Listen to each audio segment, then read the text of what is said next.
if Rwanda is found that it has killed our soldiers, it must be held responsible. It was Rwanda. It was Kigali, it was Kagame who killed our soldiers.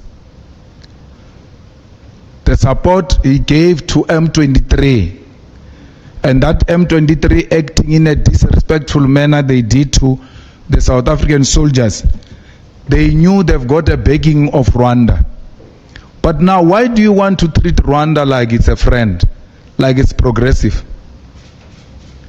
Rwanda was prepared to take immigrants from London at the exchange of money.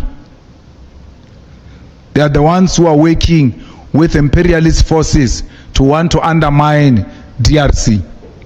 We're not saying the government of DRC is perfect, but it cannot be undermined the way the guy is doing. Kagame and Museveni. So Kagame has got blood of South Africans on his hands, and nothing is going to change. Now we're told the bodies are decomposing.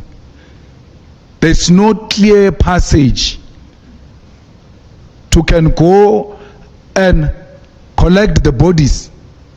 They have captured the South African base, by the way, and they're not telling you this in confidence. They keep on talking as if things are fine. Things are not fine. They've captured the base next to the airport. What is that airport? The Goma airport.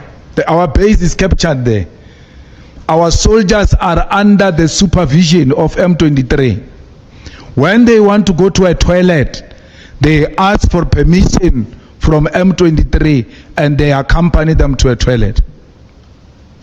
This were told by a soldier on the phone. Deputy President of the EFF was there. He says the only thing they haven't done to belittle us and make us more humiliated and violated is that they've not taken our guns. That's the only thing. But even if they carry those guns, what can they do? You're going to shoot and run away. Because you've got soldiers inside your camp and more soldiers outside your camp. So there is no need. They know you can't do anything with those guns. So they have destroyed the South African army. You could say we cut the budget, but you still send soldiers outside South Africa. You still send soldiers outside South Africa even when you don't have budget. You must first deal with your house first to be in order before you can go and help other people. South Africa's army is not in order. Someone was saying the fighter, they've released fighter jets, hey, on good road. There's nothing, there's no fighter jet, nothing. Till today, there's nothing. Where is that Roy Falk we were told growing up that is the best fighting machine? Where is it? Grounded.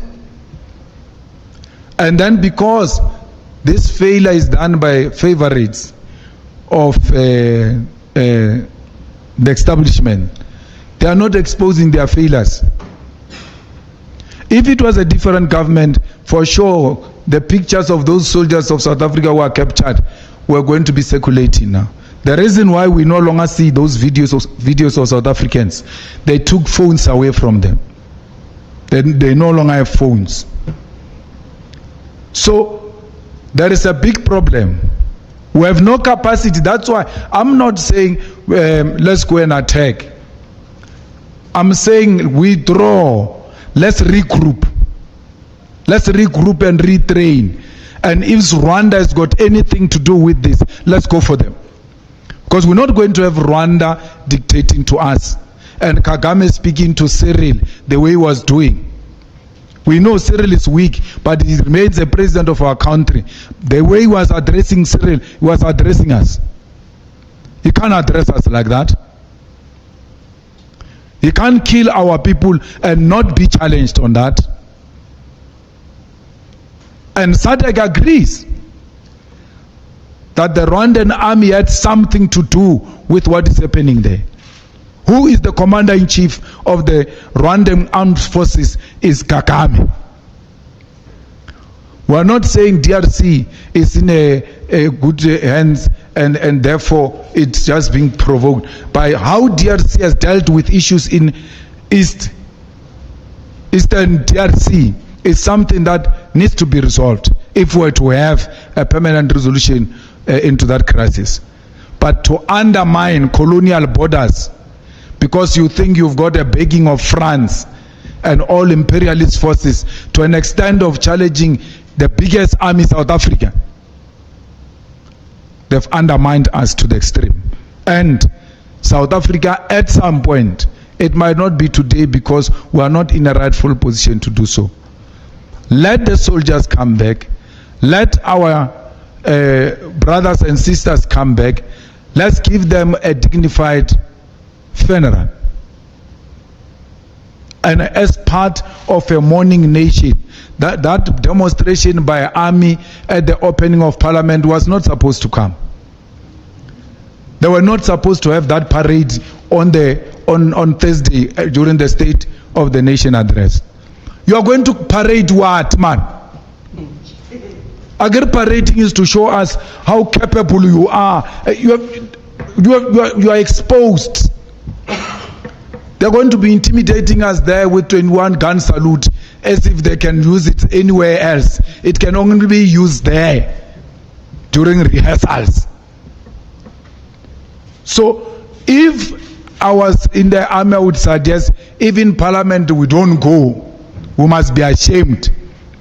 The only way we are going to reclaim our dignity is by receiving those dead bodies, bringing back the soldiers, giving the dead bodies a dignified send-off, and regrouping and retraining and putting a very strong team that will go back and reclaim South Africa's place in the continental politics, because as things stand, we're a joke.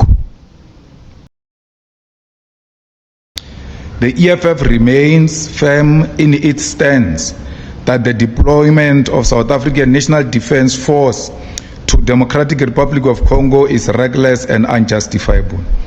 With the increasing hostilities involving M23 rebels, it is imperative that South Africa withdraws its troops to ensure their safety. The escalation of tensions presents a clear risk, and it is unacceptable for our soldiers to be caught in a conflict where their presence does not serve the interest of peace in the region. Furthermore,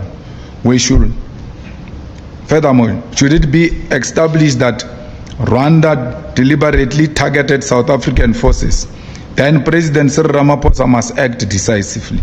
South Africa cannot continue diplomatic and trade relations with a nation that undermines its sovereignty and endangers its citizens. If Rwanda is found to be directly responsible for the attacks on South African troops, then all trade agreements and engagements with the country must be revoked without any hesitation. The embassy of Rwanda should be closed with immediate effect, because we cannot share the soil with the people who have blood of South Africans on their hands. Our reluctance to engage in warfare should never be mistaken as a cowardice, and our call for a retreat should never be confused as fear. Should the threats and attack on the South African National Defence Force persist while we call for peace and diplomatic resolution of the conflict continue, then South Africa must defend itself. To state the sovereign right of self-defense in the face of provocation is not warmongering, but a necessary caution that South Africa must and is able to recollect its strength and defend itself should it be necessary.